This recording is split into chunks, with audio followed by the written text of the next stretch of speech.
నగర గీతం అనే ఈ సారాంశాన్ని మనం ఈరోజు చూద్దాం.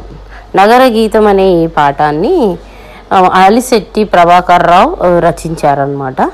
అసలుకి నగరం అంటే పట్టణం కంటే చిన్నది.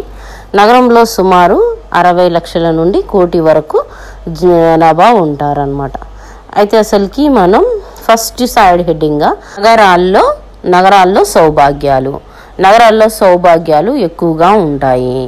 సెకండ్ పాయింట్గా మనం చూసినట్లయితే పిల్లలకు విద్యా సదుపాయాలు ఎక్కువగా ఉంటాయి కాబట్టి వారికి మంచి ఉద్యోగం లభిస్తుంది. నెక్స్ట్ వైద్యశాలలు, వ్యాయామశాలలు ఉంటాయి, ప్రజా ఆరోగ్యం కేంద్రాలు ఉంటాయి. అనారోగ్యం వస్తే వైద్యం అన్నది చేయించుకోవచ్చు.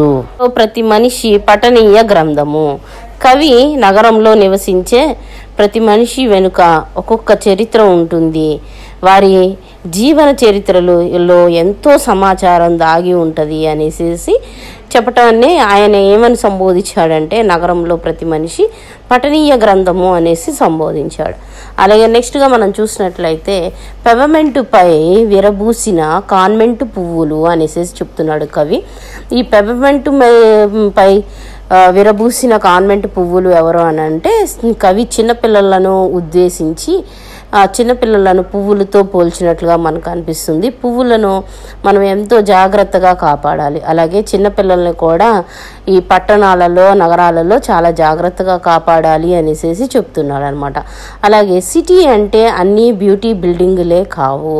కవి ఈ మాట ఎందుకు అన్నాడంటే నగరాలంటంతోనే మనం బ్యూటీ బిల్డింగులని అనుకుంటాము. అయితే నగరాలలో అందమైన భవనాలతో పాటు పేదవారు నివసించే పూరిళ్ళు, మధ్యతరగతి వారు నివసించే రేకుల షెడ్లు వంటివి కూడా ఉంటాయి అని చెప్పాడనమాట. తర్వాత 2 కాళ్ళు, 3 కాళ్ళు, 4 కాళ్ళు. కవి ఇలా ఎందుకు అన్నాడంటే 2 కాళ్ళతో కాలినడకన వెళ్ళే వాళ్ళు కూడా నగరాల్లో ఉంటారని అర్థం. అలాగే 3 కాళ్ళు అని అంటే 3 చక్రాల ఆటో రిక్షాలు కూడా మనకి కనిపిస్తాయి. అలాగే 4 కాళ్ళు అంటే 4 చక్రాలు గల కార్లలో ప్రయాణించే ధనవంతులు కూడా ఉన్నారు అని అర్థం అనమాట. ఇలాంటిగా అందరూ కలిసి ఉన్నదే నగరం అని చెప్పాడనమాట. అలాగే మనం చూసినట్లయితే నెక్స్ట్ సైడ్ హెడ్డింగ్ నగరం మహావృక్షం మీద ఎవరికి వారే ఏకాకి అని చెప్తున్నాడు. అంటే మనం చూస్తూ ఉంటాం కదా, అపార్ట్మెంట్స్ ఉంటాయి. ఇప్పుడు అపార్ట్మెంట్స్ 20-50 ఫ్లోర్స్ కూడా వేస్తున్నారు. ఇలాంటి ఫ్లోర్స్లో ఎన్నో ఫ్యామిలీస్ ఒకటే చోట ఒకే అపార్ట్మెంట్స్లో నివసిస్తూ ఉంటారు. కానీ ఎవరు పక్కన వాళ్ళు ఎవరో కూడా వాళ్ళకి తెలియదు అనమాట. అలాంటిదే ఇక్కడ చెప్తున్నాడు మనకి. నగరం అంటే పెద్ద చెట్టు, ఒక చెట్టు మీద ఉన్నట్టుగా అపార్ట్మెంట్లో ఉంటారు అని. కానీ వారు ఒంటరిగానే బతుకుతారు.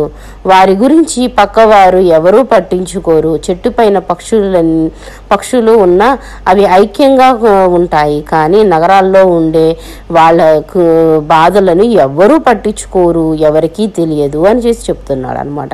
నగర జీవితంలోని కష్టాలు. అసలు నగరంలో మరి అయితే కష్టాలు ఏమి ఉండవా అంటే ఏం కష్టాలు ఉంటాయో మనకి ఇక్కడ చెప్తున్నాడు. నగరాలు జనాభాతో కిక్కిరిసిపోయి ఉంటాయి. అలాగే నీటి కొరత అధికంగా ఉంటుంది. మళ్ళీ అధిక ధరలు ఉంటాయి. కాలుష్యం ఎక్కువగా ఉంటుంది. రోడ్డు ప్రమాదాలు జరుగుతాయి. అలాగే ఉగ్రవాదుల దాడులు జరుగుతాయి. అలాగే మనం చూసినట్లయితే నగరం ఎలా కనిపిస్తుంది అని అంటే పద్మవ్యూహంలోకి వెళ్ళటం తేలిక, అందులో నుంచి తిరిగి రావటం కష్టం. పద్మవ్యూహం అంటే మీ అందరికీ తెలుసు కదా, అభిమన్యుడు లోపలికి వెళ్తాడు కదా, అలాగా అందరూ వెళ్ళటమే కానీ తిరిగి రావాలని ఎవ్వరూ కోరుకోరంట. ఆ విధంగా ఉంటుంది నగరం అని చెప్తున్నాడు. ఎందుకు అని అంటే చదువుకొని ఉంటారు కాబట్టి ఎప్పుడొకప్పుడు ఉద్యోగం వస్తుందిలే అనేసి, అలాగే మంచి మంచి ఇంగ్లీష్ మాట్లాడేటట్టుగా పిల్లలు మాట్లాడతారనేసి, అలాగే ఇక్కడ అనారోగ్యం వస్తే వెంటనే ఆరోగ్యం చేయించుకోవడానికి హాస్పిటల్స్ ఉంటాయని, ఇలాగ ఎన్నో కష్టాలు భరిస్తూ నగరాల్లోనే ఉంటారు. కానీ నగరాలని వదిలి పల్లెలు వెళ్ళటానికి ఎవ్వరూ ఇష్టపడరు అని చెప్తున్నాడు.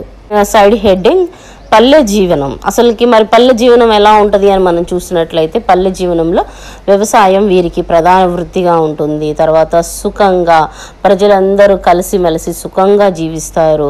నెక్స్ట్ ఆహారం కొరత ఇక్కడ ఏమీ ఉండదు. అలాగే రోడ్లు, విద్య, వైద్య, పల్లెటూరులు, ఏమవుతాయి, ఇటువంటి సదుపాయాలు తక్కువగా ఉంటాయి.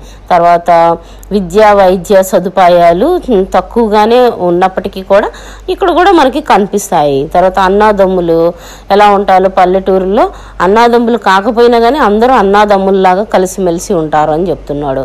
అలాగే కష్ట సుఖాల్లో పరస్పరం పాలు పంచుకుంటారు అని చెప్తున్నాడు. కవి నగరాలను పల్లె జీవనంతో పోలుస్తూ మొత్తం మీద చాలామంది నగరాల్లో ఉండటానికి ఎక్కువ మక్కువ చూపుతారు అని చెప్పాడు.